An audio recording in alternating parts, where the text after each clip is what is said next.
Salut à tous, c'est Théo et je suis super content de vous retrouver pour cet épisode 2. J'espère que vous avez apprécié l'épisode 1. Je ne l'avais pas précisé dans ma première vidéo, mais n'hésitez pas à vous abonner à la chaîne, à laisser des commentaires et surtout à laisser des pouces bleus. Je le fais pas pour ça, je le fais pas pour de la reconnaissance, je le fais seulement par passion. Seulement ça peut m'aider pour mes recherches et pour savoir sur quel type de public je vise et à quel type de gens plaît ce genre de vidéo. Petit résumé de l'épisode 1. Nous avons couvert l'antiquité du football français, donc pour moi qui va du premier match officiel jusqu'à la fin de la Première Guerre mondiale. Aujourd'hui dans l'épisode 2, on va parler du Moyen-Âge, de l'histoire du football français.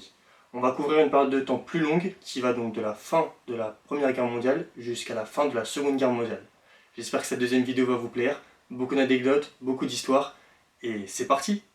Semifinales, pero el primer gol que Brasil concedió en el torneo tuvo que ser de Bill Fontaine. En retrait pour Giresse, en retrait pour Giresse. Voilà, oui, oui, oui.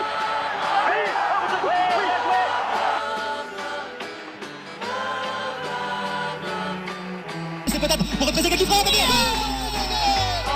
Au maximum, peut-être. C'est parti.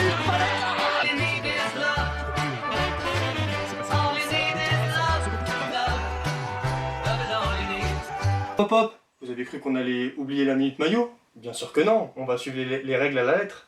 Aujourd'hui, je me suis vêtu de ce beau maillot rouge, donc floqué CCCP, qui veut dire en russe URSS, Union des Républiques Soviétiques. Union des Républiques Sociales Soviétiques, excusez-moi. Et donc du coup, c'est un maillot porté par l'URSS dans les années 60 à 80. D'où vient ce maillot? C'est un cadeau de mon père pour un événement. Donc c'est un maillot acheté sur le Voyage en Ballon, un super site de football où on peut se procurer des articles assez anciens. C'est un maillot que j'adore, manche longue, qui me va parfaitement. Je le mets rarement, mais il est super beau. D'ailleurs, j'aimerais dans le futur faire une vidéo autour de ces sélections de l'URSS et de l'ancien bloc URSS après l'éclatement, car les équipes de l'Europe de l'Est étaient vraiment redoutables à une certaine époque. Aujourd'hui un peu moins, mais j'aimerais vraiment repasser sur ce petit bout d'histoire de ces équipes de l'Europe de l'Est. Allez, c'est parti pour l'épisode 2.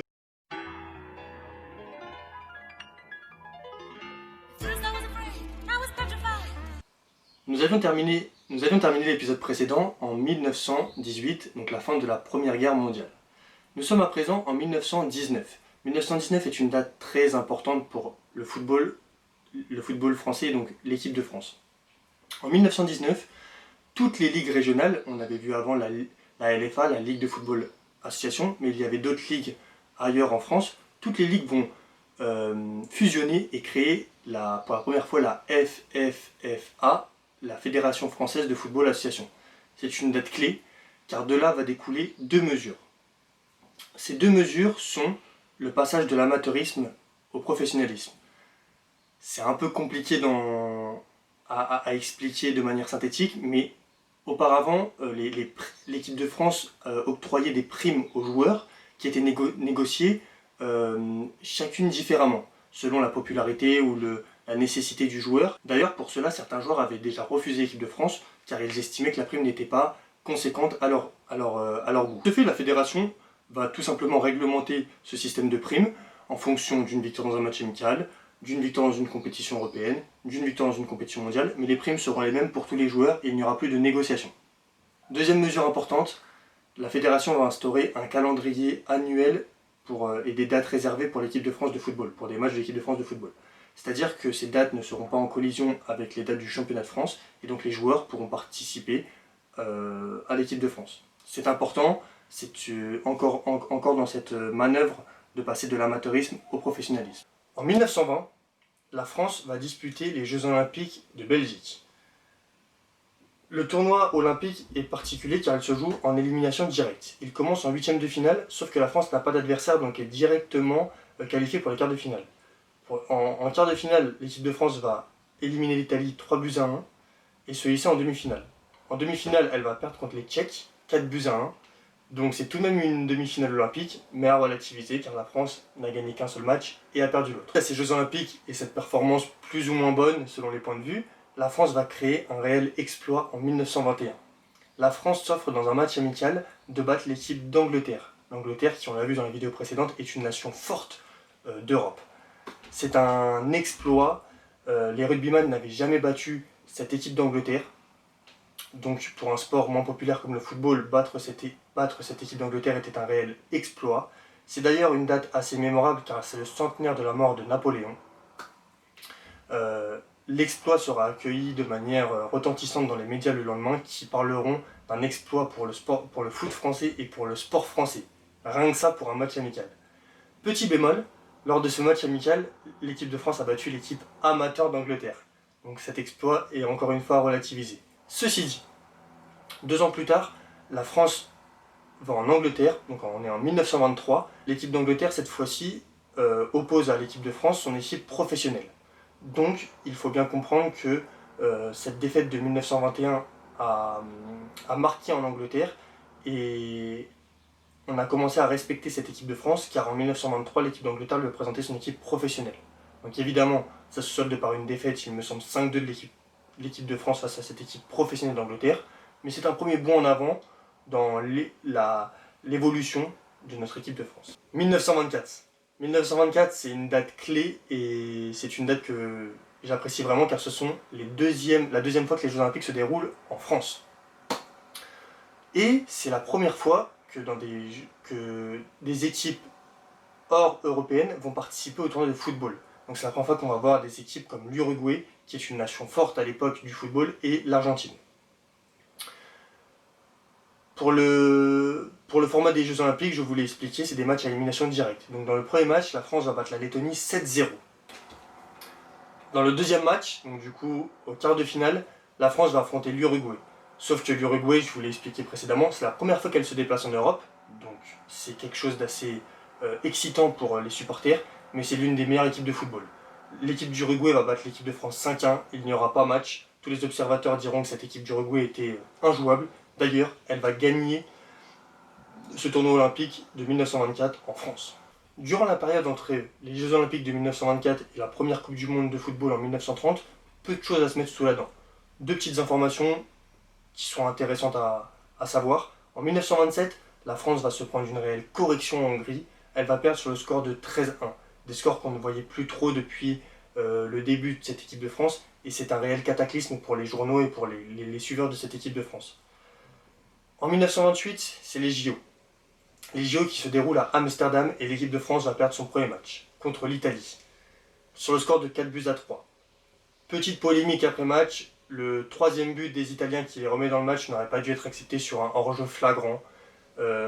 Des erreurs d'arbitrage, des mauvaises décisions, la France qui perd sur des décisions arbitrales. Ça va nous suivre tout au long de l'histoire et c'est bien de le notifier maintenant. On passe en 1930. En 1928, 2 ans auparavant, la FIFA a créé la compétition de Coupe du Monde et a placé cette première Coupe du Monde en 1930 en Uruguay. L'Uruguay qui vient de gagner les 2 derniers tournois olympiques, celui de 1924 et de 1928. C'est la meilleure équipe du monde en 1930. La France fait partie des 4 nations européennes qui sont invitées pour participer à cette première Coupe du Monde. Pourquoi la France ? Je n'ai pas trouvé beaucoup de réponses à travers les livres ou Internet. On parle surtout de très bonnes relations diplomatiques entre la France et l'Uruguay qui font que la France participera à cette première édition de la Coupe du Monde en 1930. J'adore revenir sur la traversée de l'équipe de France et des autres équipes pour rejoindre l'Uruguay à cette époque en 1930. Je trouve que l'anecdote et les photos sont parlantes, je trouve ça extraordinaire. Donc je vais vous mettre ça tout de suite à l'écran. L'équipe de France va partir du port de Villefranche-sur-Mer pour rejoindre l'Uruguay.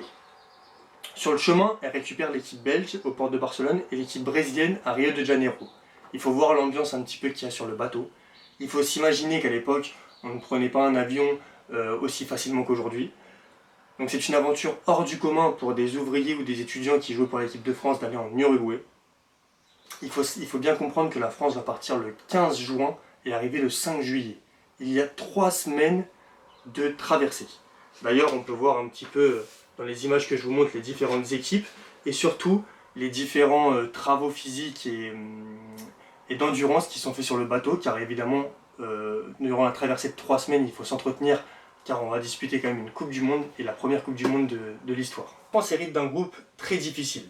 Elle va quand même gagner son premier match contre le Mexique, 4-1, mais va perdre les 2 prochains contre l'Uruguay, 1-0, et contre le Chili, 1-0. La France ne passera pas ce premier tour, mais c'est une expérience extraordinaire de jouer cette première Coupe du Monde en 1930. Et devinez qui gagnera cette première édition? C'est le pays hôte, c'est l'Uruguay qui réalise le triplé JO 1924, JO 1928 et Coupe du Monde 1930. Suite à cette épopée de 1930 et cette première Coupe du Monde, on passe en 1931 et 2 dates clés sur cette année.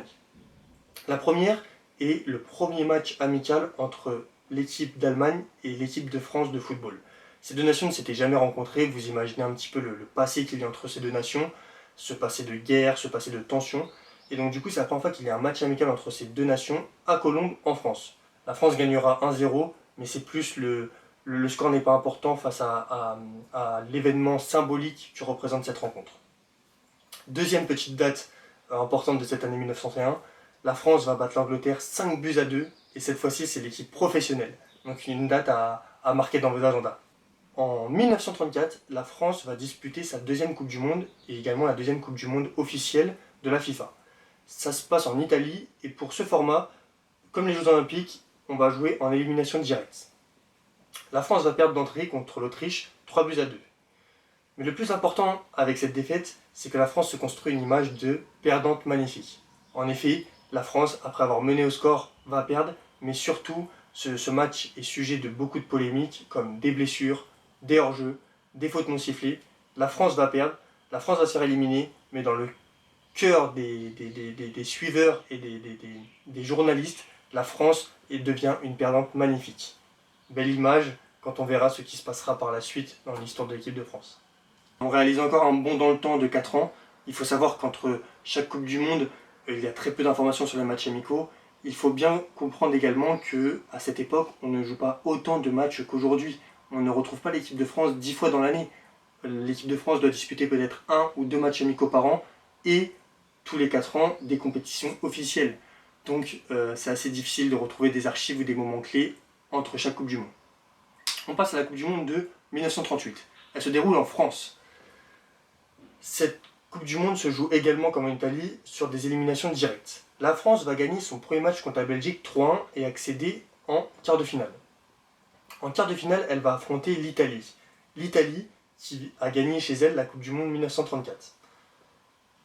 Toute la France, qui est le pays hôte, attend de cette équipe de France qu'elle batte l'Italie. Malheureusement, l'Italie va les battre 3-1 et accéder aux demi-finales. Cette défaite est vécue de manière assez difficile, car nous sommes en France, nous sommes le pays hôte, et ce qui ressortira surtout, c'est la préparation jugée trop cool, trop zen de cette équipe de France.